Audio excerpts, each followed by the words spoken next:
Bonjour à tous, bienvenue dans l'émission 6 minutes chrono, le rendez-vous quotidien de la rédaction de Lyon Capital. Aujourd'hui, on va parler d'immobilier, on va parler de conjoncture économique avec François Counet, qui est associé et gérant de l'immobilière de l'Est à Lyon 8. Bonjour François Counet. Bonjour. Merci d'être venu sur notre plateau. On va rentrer dans le vif du sujet pour un peu voilà, essayer de comprendre comment ça se passe aujourd'hui à Lyon et aussi sur votre secteur dans l'Est lyonnais. Ma première question est simple, est-ce que c'est le moment d'acheter ou de vendre? Est-ce que c'est le moment de franchir le pas pour mettre en place son projet immobilier?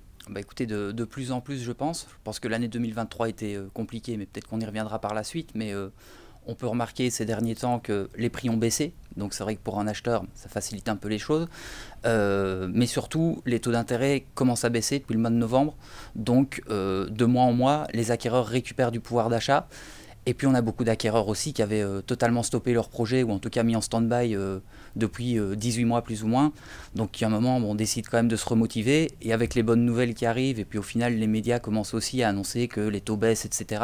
Ça remotive un peu tout le monde. Donc en effet, je ne vais pas vous dire que c'est le moment idéal parce qu'en fait je ne sais jamais quand c'est idéal ou pas. Mais en tout cas il y a une bonne dynamique qui est en train de se créer. Donc pourvu que ça dure, et beaucoup d'acquéreurs en tout cas se relancent dans ce projet. Parce que voilà, vous venez de le dire, 2023 a été compliqué à cause des taux, hein, on peut le dire, c'est le principal facteur, j'ai l'impression, du ralentissement de l'activité immobilière.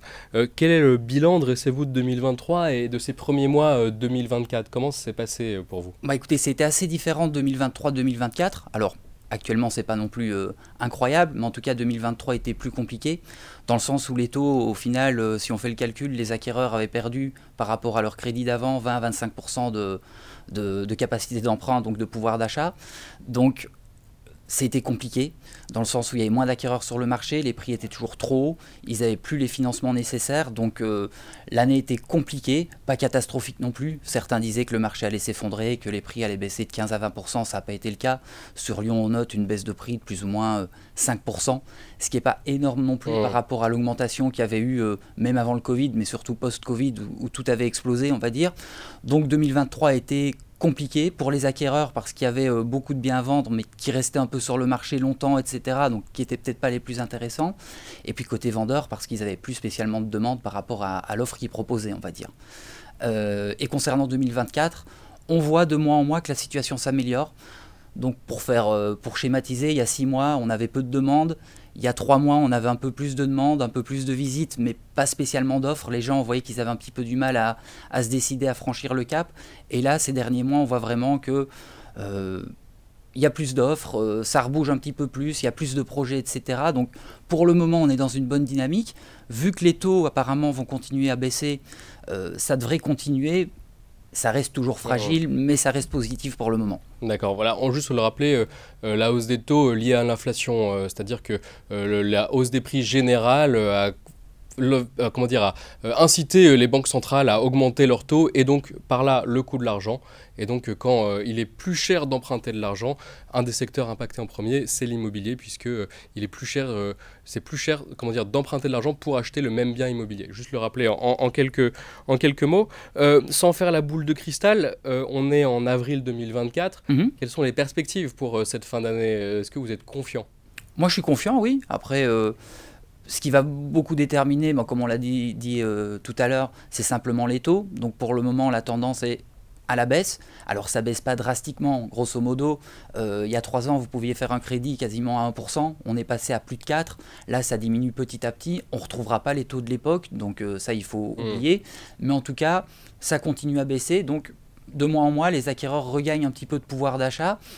Donc normalement, la situation devrait se fluidifier, le marché devrait s'améliorer, que ce soit pour les acquéreurs et pour les vendeurs. Donc ça, c'est plutôt positif. Et ce qu'on remarque également, c'est qu'à l'époque, c'était les vendeurs qui avaient, on va dire, le pouvoir parce qu'il y avait peu d'offres et énormément de demandes. L'année passée, c'était totalement le contraire. Et là, on se rend compte qu'il y a un équilibre qui est en train de se créer, ce qui est pour moi le marché quasiment idéal quand il y a un équilibre entre les deux parties, on va dire. Exactement. On peut aussi parler, on a beaucoup parlé des taux, il y a aussi un calendrier du DPE qui se met en place. Alors sur les locations, voilà, c'est-à-dire que les passoires thermiques ne pourront plus être mis sur le marché. Moi, j'aimerais bien faire un peu un cas concret, une mise en situation pour un propriétaire d'un studio, par exemple, de 30 mètres carrés, qu'il a acheté pour faire constituer son patrimoine peut-être, ou et faire de la location peut-être. Voilà, on va dire un propriétaire studio de 30 mètres carrés, noté E, D, D ou F, voilà. Est-ce qu'il va réussir à le vendre aujourd'hui à Lyon? Est-ce que c'est pas trop difficile? Il n'y a pas un report trop massif de ce genre d'annonce? Alors, j'ai envie de vous dire que tout peut se vendre, mais au bon prix. Donc ça, c'est toujours la règle de base. Il n'y a pas de solution miracle. J'ai envie de dire, le propriétaire, il a deux solutions. C'est soit décider de faire les travaux pour améliorer le logement si c'est possible, parce qu'il y a des logements où des fois c'est plus compliqué, parce qu'on est sous toiture, on ne peut pas isoler la toiture ou les murs, parce que ça doit être par l'intérieur, mais c'est des choses qui peuvent être compliquées. Donc, il y a faire les travaux, ou alors ajuster le prix en fonction du marché et de la demande.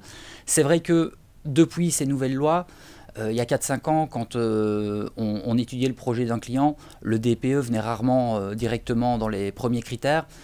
Aujourd'hui, quasiment automatiquement, tous les futurs acquéreurs nous disent le DPE il doit être en maximum C, D, donc dans une classe énergétique correcte. Je crois que même les banquiers regardent maintenant, hein, au moment de faire des dossiers, ils regardent le DPE des appartements. Alors apparemment, moi c'est vrai que je ne suis pas réellement dans les dossiers, mais c'est vrai que c'est ce qui se trame apparemment de plus en plus, parce qu'on sait que dans quelques années, la location sera plus possible sur ce type de bien.